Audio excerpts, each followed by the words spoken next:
So case study 4 is saving penguins.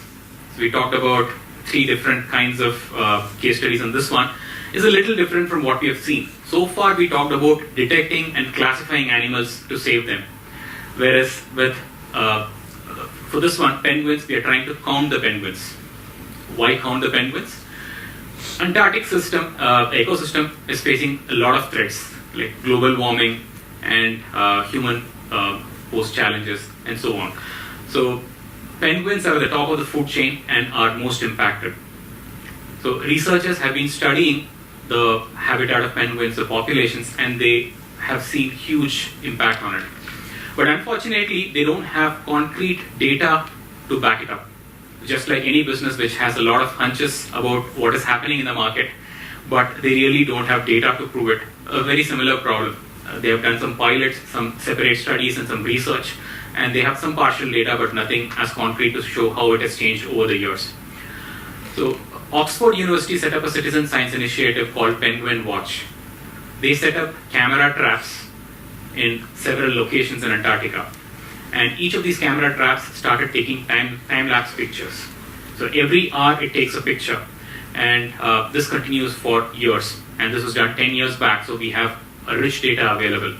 And each camera looks like this, and 16 locations. So you can imagine there are about 8,000 images per camera per year. Across all these years, we have millions of images. Again, the question is, how do you count the penguins from all of these images? And compared to the earlier problem, which was identifying and classifying, here we have a bigger challenge, which is counting a crowd. How do you count penguins which are huddled together? We'll come to approaches for that. The first stage was to label the data. How do you train the model to start recognizing penguins? A crowdsourcing initiative again was taken up where volunteers from around the world contributed time to come to the website and label the penguins by placing dots on them. So this is how it works. So you go to the website, you click on get started, and then there's a tutorial which runs through what you have to do. You have to basically spot the penguins and place those red markers on each penguin.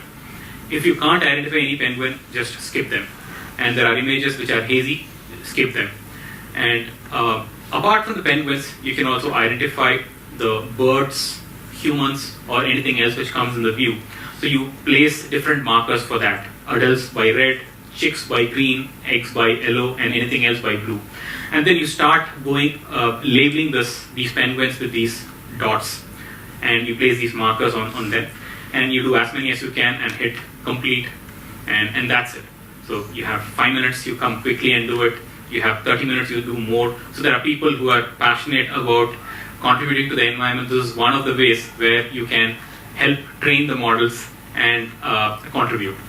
So with this annotation, what do we do with the counting? So there are multiple approaches to counting. What we saw earlier was a bounding box based approach for image detection and classification. While that works good with low density images, just say 5 people, 10 people, or just one person, when you get into a crowd scenario, it quickly fails for a variety of reasons.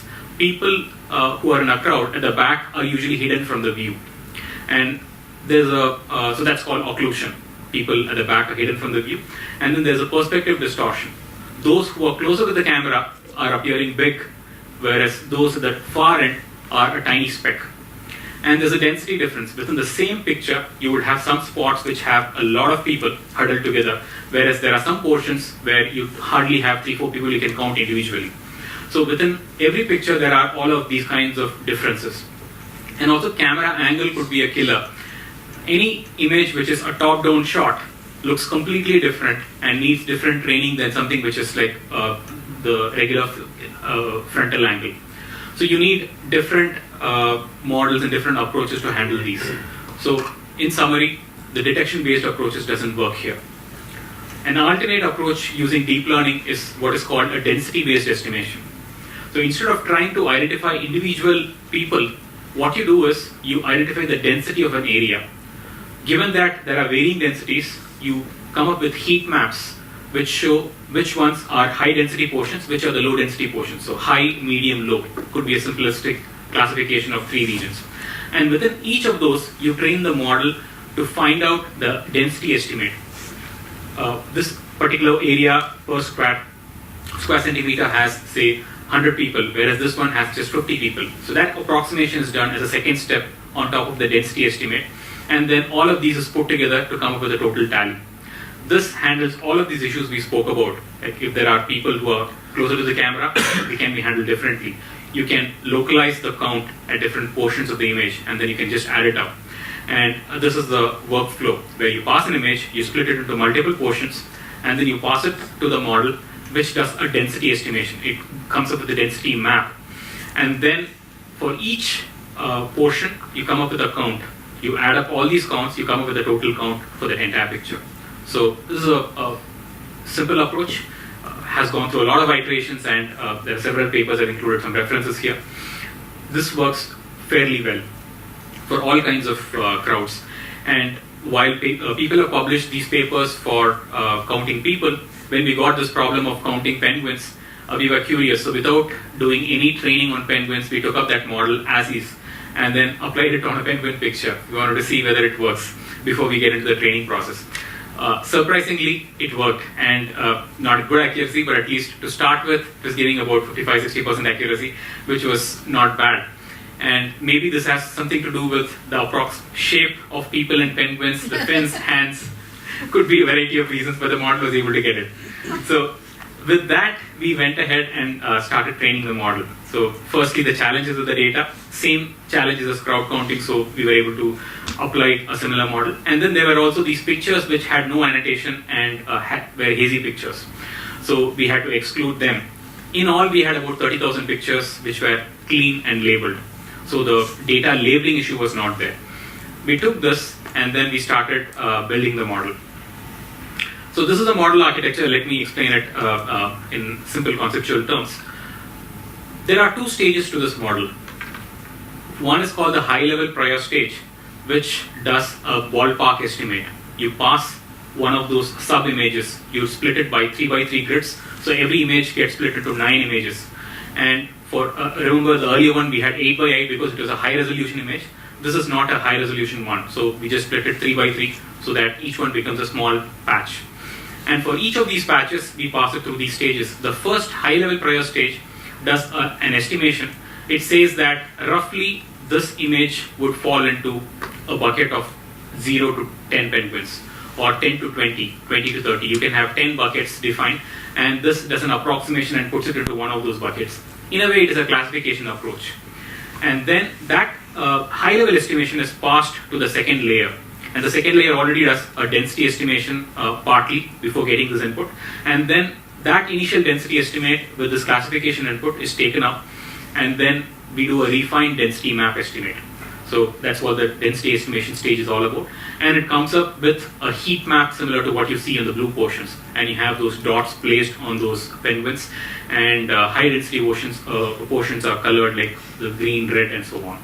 So with this, the model was able to go through the complete set of pictures and come up with estimates. And so here's a walkthrough of the code on an IPython notebook.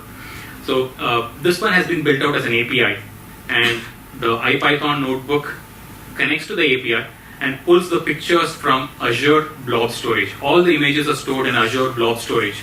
This is a huge set of images, so we stored it there. And then the IPython notebook first fetches the image, loads the libraries, and then there are functions to get and show the images firstly. That's what the first function is. And then count and plot the penguins.